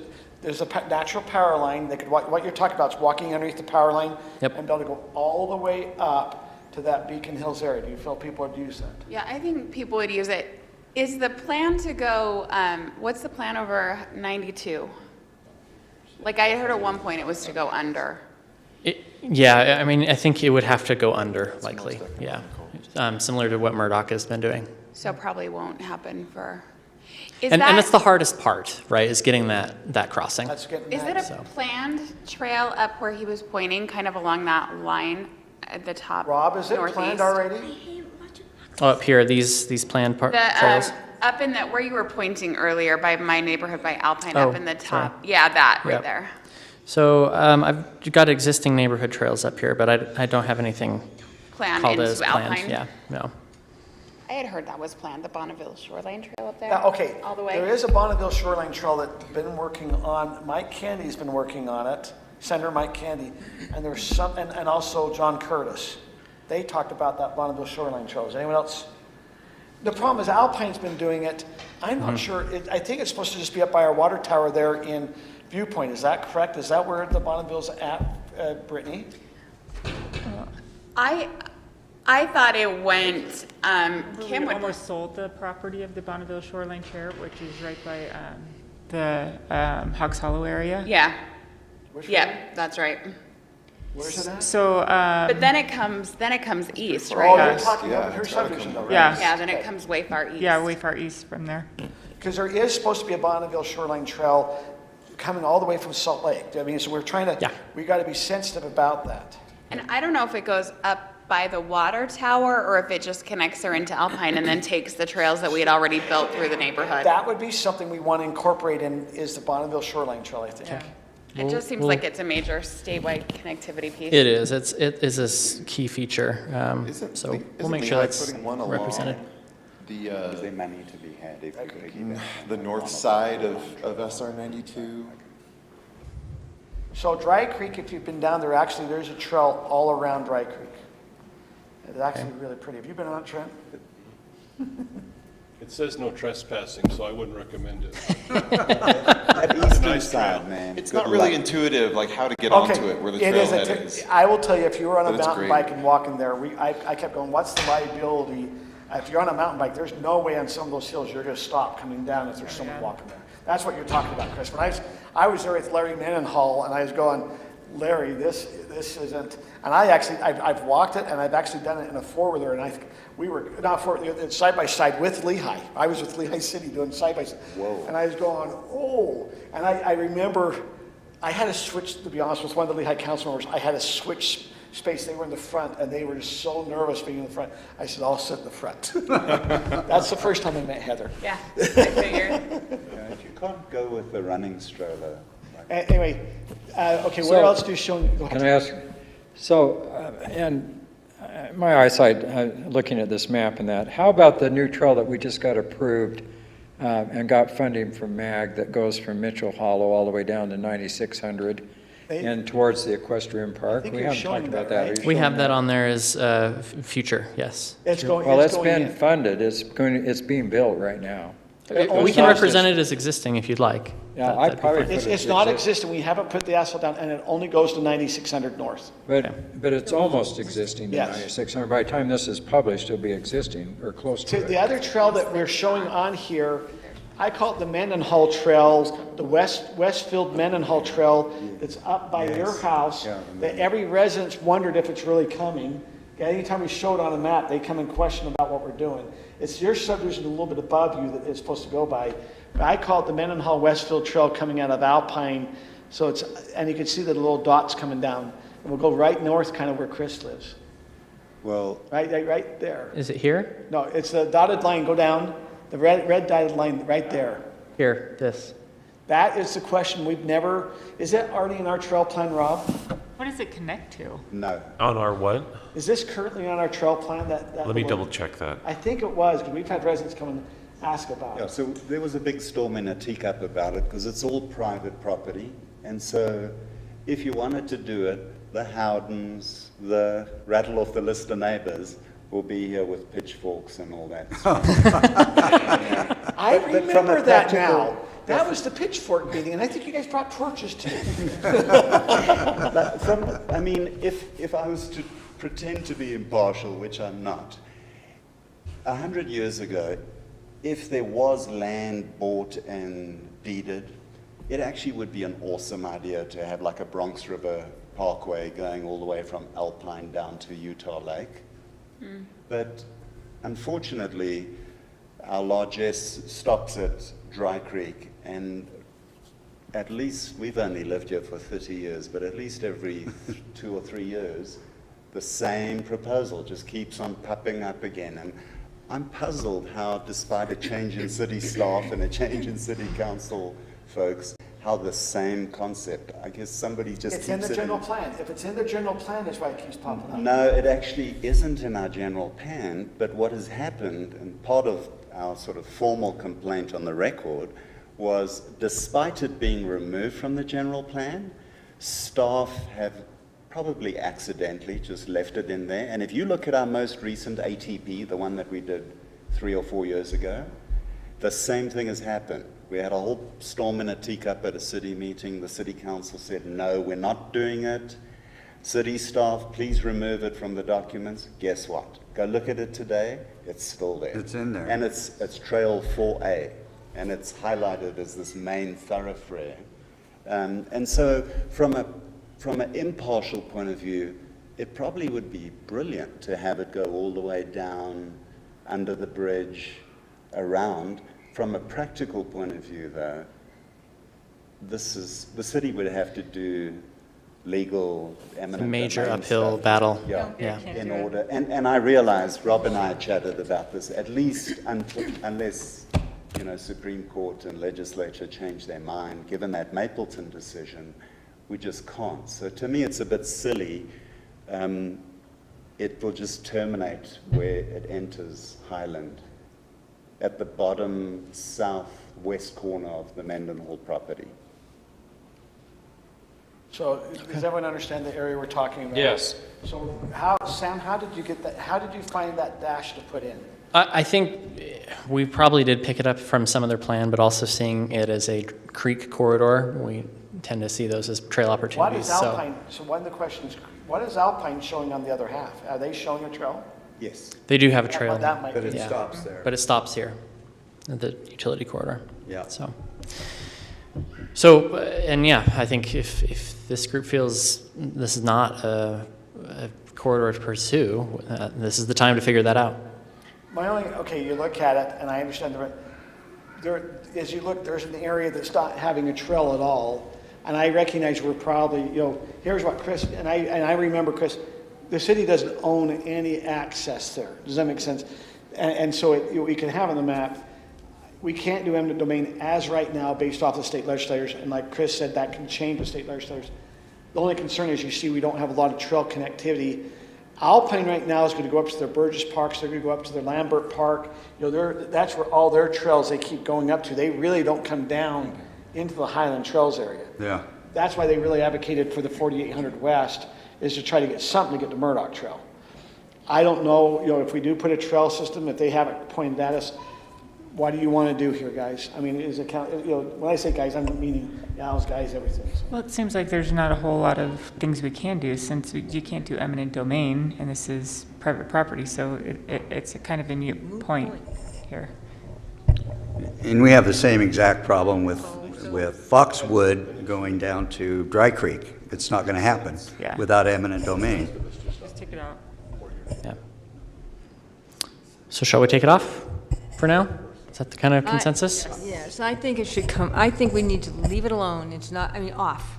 Because it's not available land. It's just not And it's not reasonable. even if we could do eminent domain, that's not an eminent domain type of thing. That's just a pleasure for some people type. But Chris is right. It would have been wonderful had, If it had happened. 50 years ago even. But today, it's not realistic. And if you had, if you approached every private property owner with an exorbitant amount of money, maybe they would do it. But even then, maybe not. You'd probably have a holdout or two, and it would just be a big uphill battle. So I think it probably won't end well. It's not worth it. As wonderful as it would be, it's not worth it. Okay. You spent a lot of time on the last one of giving us a ranking of 6 point whatever. Do you have a ranking of how well, or something? We don't usually have a level of service that we assign to trails. Trails. It's too bad because we'd be number one. No, but also the areas, my only concern in this is an area we don't have trails. That's what I'm saying. This is an area without trails. However, I don't know if we have a way to access to really get the trail. Yeah, And so that's the challenge. Yeah. So I understand what Chris is saying. I disagree. I think it should stay on there. Okay. Because it's illogical and it makes sense. And people will have to pass on to the next life before it happens. And that's fine, but we're looking 20, 50 years down the road. This is true. So, you're going to last that long? 8 years. Well, General plan is 8 to 10. I know, but it's still the direction, so. Well, like Foxwood, we have it as a corridor. We're not going to change that. We're not going to sell it, but we're also not going to complete it. So we do have corridors that we don't complete. So I see your argument. I just hate having something in the general plan that looks potentially like we're going to keep getting this every new council and every new city staff, where we can kind of kill it now. That's where I'm coming from. I agree, but you're gonna get the same thing until people understand it, they're gonna bring it right back up, and that's, in my opinion, why it keeps coming back up. It's because it's an opportunity and it looks right on the map, but. I think since we do general plans every 10 years or whatever it is, I think we should kill it. And if we kill it enough times, you know, people will stop dealing with it. But should 20 years, is this, that's me? I'm staying back here. Y'all can hear me anyway, my voice projects, so. But if we kill it, try to just leave it alone, everybody that brings it up say drop it, and then in 10 or 20 years from now, people move, and we have the availability somehow, bring it up then. You know, let the city council. The general plan's 10 years, and I don't see this happening in 10 years. The next general plan, 10 and 20, they can revisit it. whatever one it is, Just whatever talk- one it is. However, okay, if we have it on there, I'm just gonna kind of be devil's, how does it hurt us having it on there? If we have it on there, you know, It doesn't, These guys can it doesn't harass. necessarily commit you, but it can raise the questions of the neighbors and so forth. Now, one approach you could take would be to put it on there with a prioritization level of low, and it's a far distant future vision sort of thing, and be very explicit about that this is a long range vision idea that is not likely to occur in the lifespan of this plan. So Sam, may I ask you a question? Yeah. Why, if it's such a wonderful idea, why does it not go through our neighbors to the west? Why doesn't it go through Bull River? Because it would make more sense to actually carry on going through there rather than along Longhorn. Yeah. We could represent it that way. So now I'll give you the sort of Howden sales pitch. So the river goes through our property. We own land to the north and we own land to the south. So from a practical point of view, when is this going to be? I mean, I guess theoretically, come look at my house, Trent. We're on the side of it. We're on the side of a very steep let's hill. assume you come in and you want to develop. The time to start getting the corridor is when that area starts to develop. And it might be 30 years, but at least you're signaling that as you develop, that is something that would be as a contemplated to be put part of the development. And because how many acres do you have? We have 5.5 acres, of which, I mean, I don't know how you could develop our property. The same thing goes for the Quigleys. I mean, you take the 20 or 30 neighbors that all own land down there. It's not really practical, but you could, but you would have to go to someone that says half an acre and say we need 20 or 30 feet. And then the river's always changing course. So you'd have to do some kind of... But let's assume in 30 years, I mean, if we're trying to get connectivity, because everyone wants to get the Murdoch Trail, and I'm just take a big picture. If you're coming out of Alpine, and even the Highland residents, once you get here, they could go down 6,000 west down to get to the Longhorn. They hit the Longhorn, now they can get across and go over the Dry Creek, and now they're connected to Murdoch. I'm just going, but that's a lot of ifs. And we've had it on the plan. The only concern is you pull it off, and we're not showing a vision that maybe in the future, if you try to develop. Lost to history. Yeah, it's just lost. Are there any other, like, in a perfect world, this is what we would like to see scenarios in Highland and the trail systems? I would like to see it go through Bull River. Like if we had a classification of... Let's destroy that neighborhood. Considered, but not, something that's considered but a zero priority, and it's this part here, and this section here, and this basin here. Like, are there any other areas that kind of fit this same classification, or is this kind of an outlier? And yeah, there could be others that we could propose, Well, so I'm trying to for look sure. to see any other trails you have up there. Probably we might need the other- discussion. I saw, Chris, the reason I brought it up is I know that had come up a couple of times, is we see it on the trail corridor. Are there others? I mean, I remember actually the one in the Longhorn, there'd be some questions about how they get to connect SR 92 and actually get underneath it. They have put that's where you talk about Bull River. They have actually connection in Bull River, a pedestrian passway down in there. They've actually built it inside the highway. It's actually there. Yeah. So somebody going, as you're talking, is that where, because that trail right now is all there, is it supposed to go down the Bull River? And I understand we're gonna have residents go, no, we're at HOA, I don't want it, we've always been, but there's a connection. When they put in SR 92, they connected it down there. Yeah. I was going to I say, remember the reason why we went there is because it was the path of least resistance. And there is no option where you're at, it's all resistance. So that's why there was no other choice there. So we deferred to that one, but to your point, it could be easily put down in the bottom as well. And it's not about upsetting anybody or pressuring anybody, it's about what makes sense, and it may or may never happen, so. Yeah, 'cause that's not at that point, something might make a lot of sense in 25 years. That makes 0 sense now. I don't know.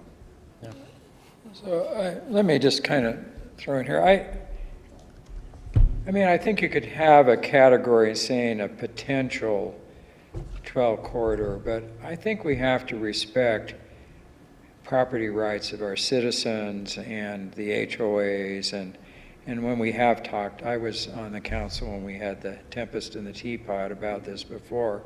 So I think you have to be real careful than saying, okay, we're just going to ignore all the decisions that were made in the past and we're just going to have a trail corridor here.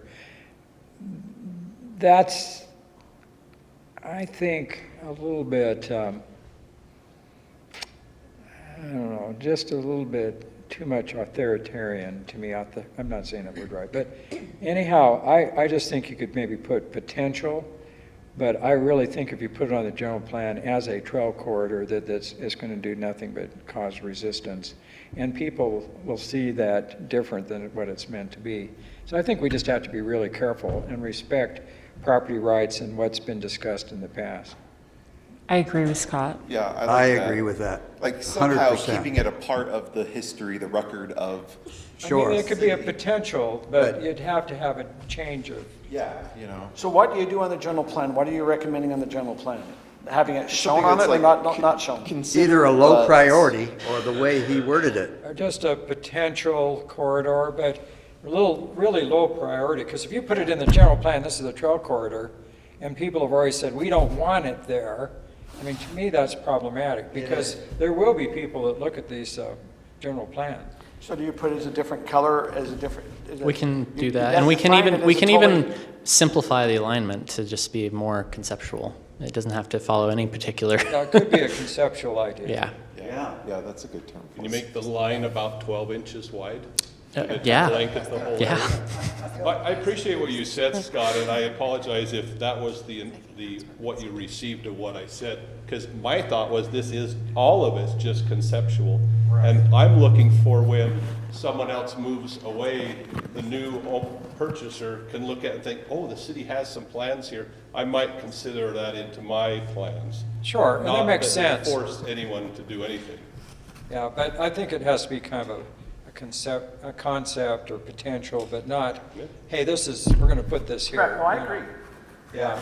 But I think you want to kind of keep it as, hey, this is, as development happens in this area, this might be an area to consider, but at the same time, we might not ever put it in. Do you have enough from what we've said? Or So are we I'd like to confused? add, or just ask Brittany, how would you feel if on our plans we had that connection road through to Alpine, through your neighborhood? Yeah. He wants to know about the connection road I to get it. Alpine. He wants to know, should we show the connection road to Alpine? In viewpoint. No, but Brittany, I'm being a bit silly about this, but it's the same concept of saying, let's go to a neighborhood, let's deliberately, stir the pot, and let's do it consistently every 2 or 3 years, and then we'll all come to City Council. City Council says, no, remove that, get it out of the documents, but somehow it stays in the documents. So I'd like to know, just as a citizen, how do we move beyond that? Or at least say to the citizens, no, we do actually want to put a trail through here, or a road, or whatever it is. But it seems like we keep on making these decisions and then revisiting the same decision over and over again.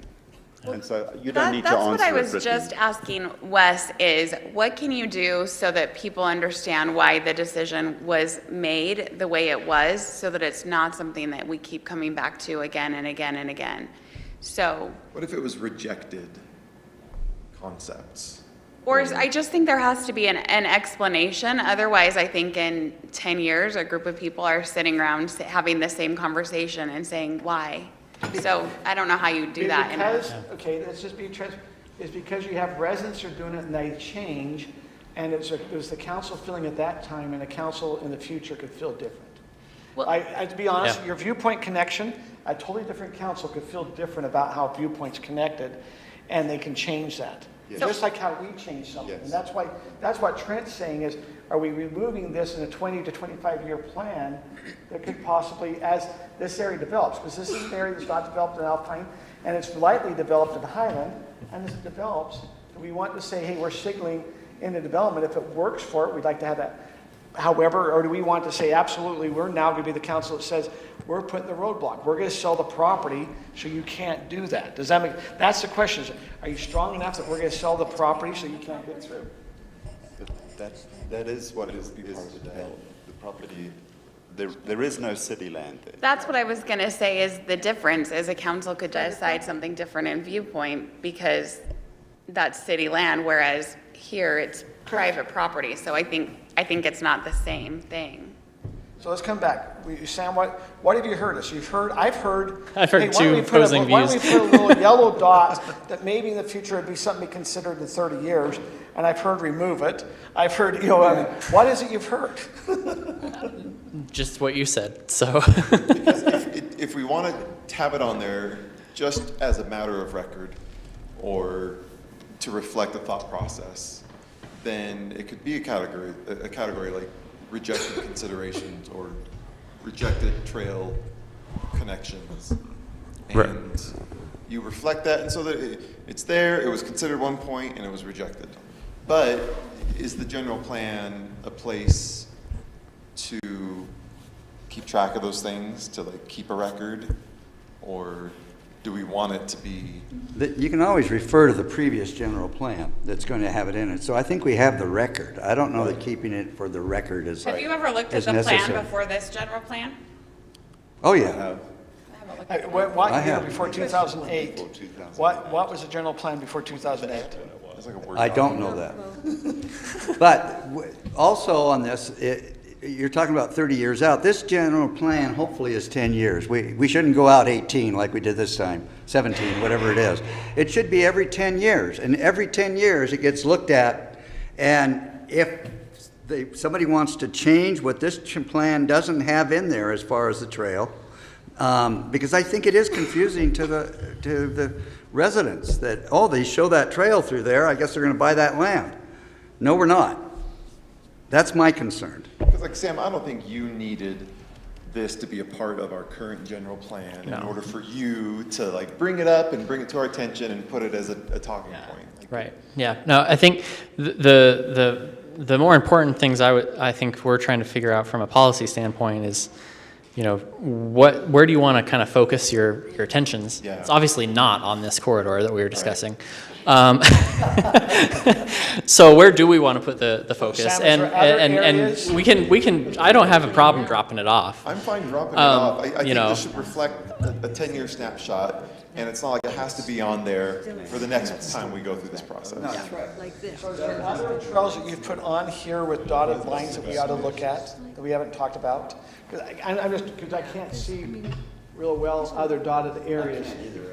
I'm sorry, it's so bad up there. The people or whatever. I think really the connections we've got here, we've got a couple up into the annexation area shown. Okay. We've got another dotted line for Town Center Trail connecting over to Alpine Highway. And that's where we're talking about dog park, where we bought Yep. that property. Yep. Okay. And then we've got the Mitchell Hollow, which we've already discussed. Okay. And You have another dot coming on where Mitchell Hall, it looks like the next road up. Is that 6,000 West York? 6,000, I think. That road there, what's that? this, That's 6,000. Yeah, but That's what- 6,000 west. Is it a dot, or am I not seeing right? So we do have a segment that's labeled as future on 6,000 west. So we have an existing segment on 6,000 west, and then all the rest of 6,000 west is sort of shown Are as. we considering like potential, is that like a potential underground under Timpanogos Highway? I mean, it could be, but it's more likely to be intersection controlled, to be honest. So what is envisioned, like the 6,000, I've not seen that before. Yeah. So what are we trying to show in our future land that we are envisioning there? So that would be probably doing something, you know, Is it bike trails? it would be a multi-use trail off to the side of the road that would facilitate that sort of northwest Not or owning north-south the property. connection to We the don't Murdoch own it. Canal. So, I mean, excited. and that would be within a public right-of-way, so we're not in Yeah. that I mean, that I guess issue, we do, right? But where would we reflect, Okay, now- making like the priority or consideration for, you know, a safe connection between north and south of SR 92? So here's our problem, we don't have sidewalks here. And I've seen some social media points say, I do think it's something we need to start looking at sidewalks. Is this, because the 6,000 West has large gaps of no sidewalk. It does. So what you're saying is, we're envisioning 6,000 West possibly, and it might be more, not just a 5-foot sidewalk, but we put a use trail of 8 or 10 feet. Yeah. It's an asphalt that way. Is that what you're trying to say? That's exactly what we're trying to say. So let me give an example. So in American Fork, on some of their trail system, what they did, instead of putting concrete sidewalks, they have them asphalted. Yeah. And so it looks like part of the trail. If you go along 3rd North, and when they come out of the riverbed area and out of Arc Dye, their trails kind of wander around. But it's not concrete, but it's a wider asphalt trail. So it says this is a trail. So here's my Yeah. question. Right now, we're trying to work with the LDS Church there, or we have with the Strasburg Park. If we're talking about we want to have it a 10-foot trail or an 8-foot or 5-foot trail, whatever, do we not want to incorporate that now versus go putting a concrete sidewalk trail in? Does that make sense? Is that, if that's what we're talking about, we're envisioning, you start the vision. Is that what we're talking about? I think so, because we're going ahead to do that. But you understand what I'm going? If we're saying, hey, we're looking in our future, why is the future not now? Ooh, that gave me chills. I like that. We need the future Why is now. the future not? And Write so, that down. So, Write that you know, down. The question that I'll pose is, you know, and we have a few of these sort of dashed blue lines on here. There's 6,000 West. There's a segment up here on the north end of Alpine Highway. There's 10-400. You know, so do you see these as, you know, added value to the network that you have? And, you know, is the priority to, you know, I've heard there's a lot of dead ends on the network right now. Is the priority, let's get the dead ends resolved, get things connected to where they're needing to go? Do we want to say that there's a policy to where we're going to add, we're focusing on adding sidewalks, and while we're doing it, we're going to incorporate some of these on-road trails? You know, is expanding our regional connectivity with the utility corridor and the BST a high priority? Maybe it's all three. You know, those are the sort of things I'm trying to tease out here as to what you value and want to advance as a community. Or if you're just want to retrench and say, we're good with what we have and we want to just kind of maintain what we have, because that's what we heard with parks just a moment ago. So that's what I'm trying to kind of tease out right now. So what we've been doing, though, on adding new trails is we've got funding from outside organizations. Yeah. So that one trail that goes down through the hollows, Mitchell Hollow and all that, that's being paid for by MAG funds.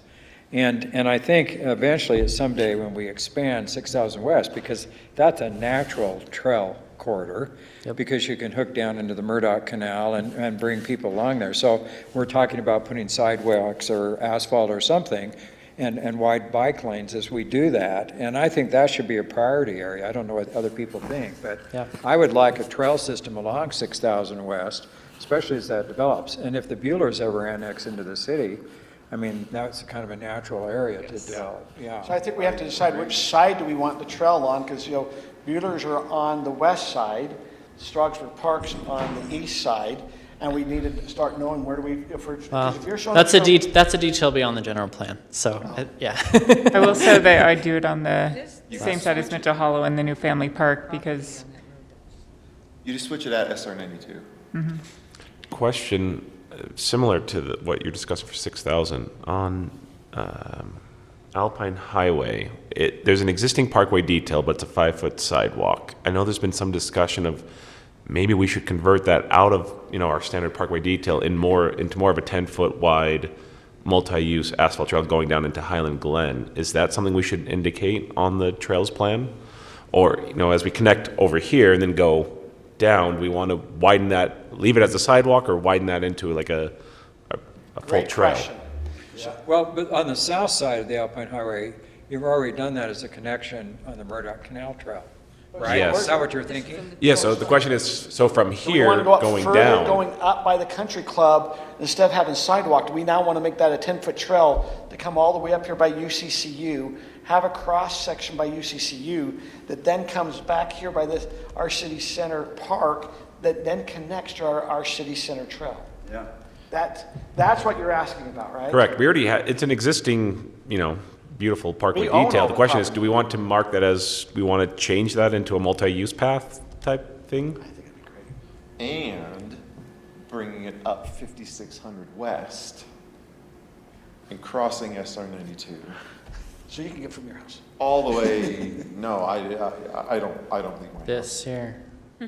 Okay. You're All the envisioning way a up to corridor like- all This the is way an important down. conversation, I think so Scott, I know they're sensitive there. What do we want to see on Alpine Highway? Do we want to trade, are we saying in our parkway detail, right now we have a sidewalk that kind of curves. Are we interested in the signal that in the future we'd like to have a 10-foot asphalt trail going along along Alpine Highway all the way up here to CCU and then come across to hit our trails that way? Or are we okay with it being sidewalk? To me, if they're bike riders, I think they'd want to be on something more than a sidewalk, but that's, Well, but we have bike trails on the Alpine Highway. oh, that's right. We got bike lanes, I should say. That's a good point. It's a bike lane. Yeah. It's not much of a bike lane, but it's space for a good bike lane. It's a bike lane that cars can park along, is that Well, right? but they don't on Alpine Highway. Right? Well, they do on SR 92. That park lane, that bike lane is a But the bike joke. lane on Alpine Highway is kept pretty clear. I don't see people parking there too much. Then that's not a problem. It is on our SR 92. That's not a I bike think you lane. can put it in the plan, I just don't know what priority it would be. Yeah. I don't believe that there is a bike lane on SR 92. There's not a bike lane. Yes, it It's is. on Alpine. In front of those homes? SR 92 in front of the house, it's got bicycle It painted does? right on it. Oh, all the way, all the way. All to the way down. Okay. I didn't know that. It does. I've been on it with my bike, Yeah. but I actually take my bike onto the sidewalk. Yeah. And Kim told me that that was okay.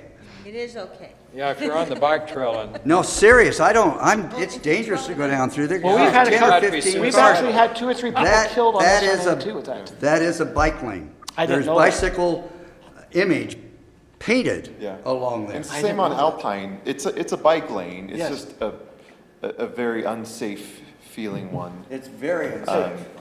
So let's focus on that, then let's come back to this SR 92. So on 6,000, so let's go down Alpine Highway. Are we wanting to signal a trail, and what size of trail are we wanting to signal to come down? Do we want to say, no, we have a bike lane, so bikers, and then the walkers will be on the concrete trail or the sidewalk, and do we want that? Or are we wanting to signal that we are looking for a wider trail? I like the wider trail concept. Me too. What do you think? What do you think, Scott?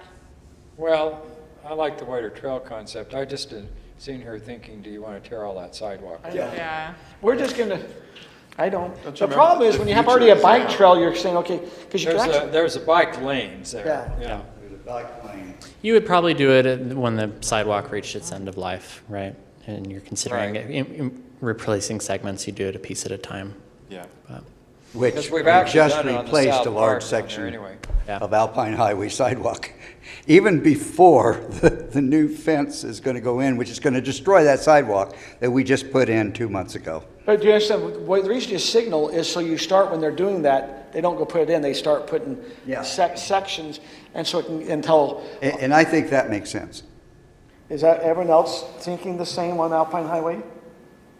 I think we're getting too far in the weeds here, and we need to back out and just classify As a corridor. corridors, connections, and let somebody else work out the details later.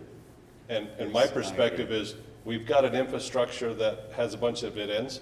Which one of those, we'll just say 10 dead ends, which 5 would have a value to finishing them? And throw money at that instead of redoing something that's already there. But again, So where's our dead end trails, guys? And I like that idea. I think you need to have major concepts along the major corridors. Yeah, rather than. So Sam, what do you need from us? I think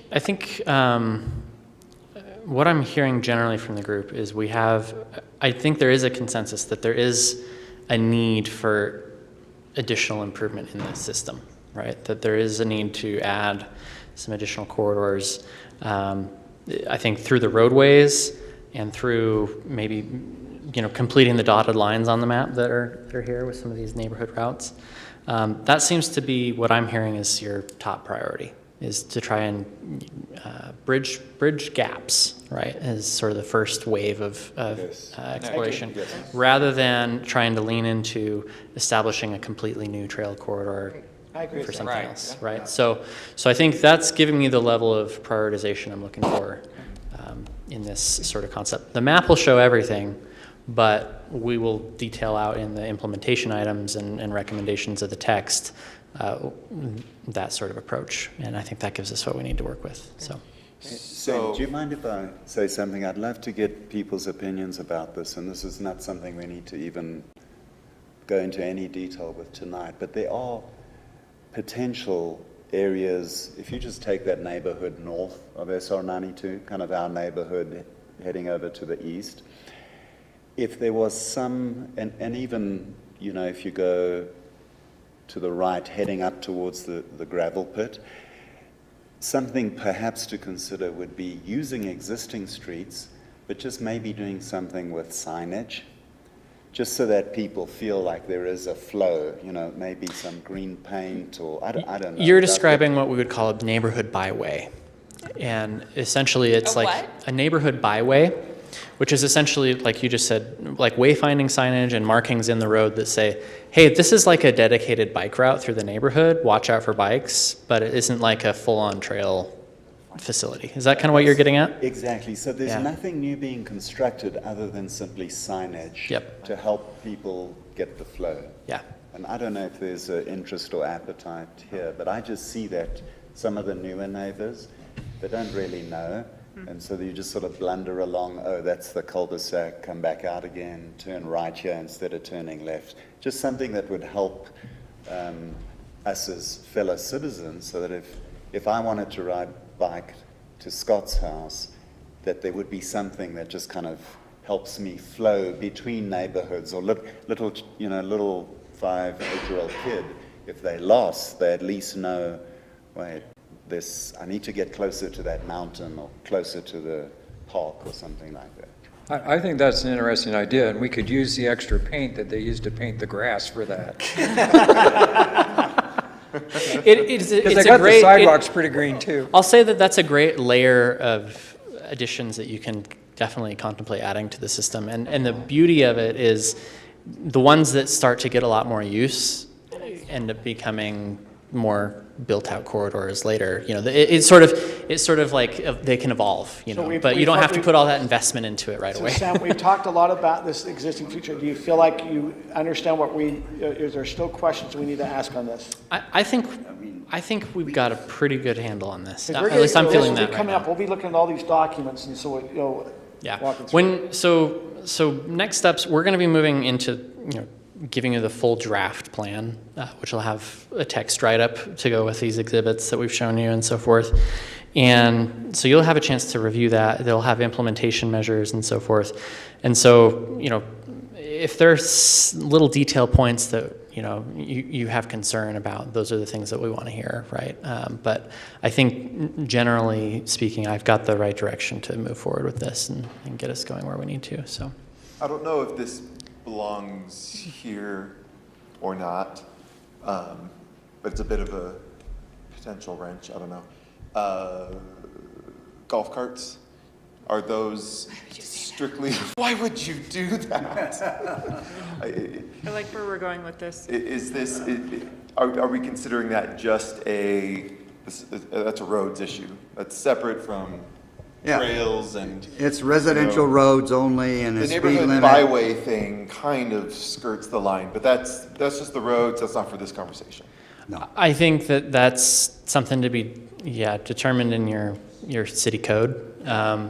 If you, as a group, feel strongly that that part of the city code needs to be revisited, we could have that as an action item, but, Sorry, Wes. Just trying to explore every nook and cranny. Yeah, no, that's good. So. It's a good question. It really is. But Good for you. Gold star. You got a button on your thing. I feel special. Okay. Well, we have reached the top of the hour. Okay, we are So- at 8 o'clock, are we done? Anything else that needs to go over, Rob?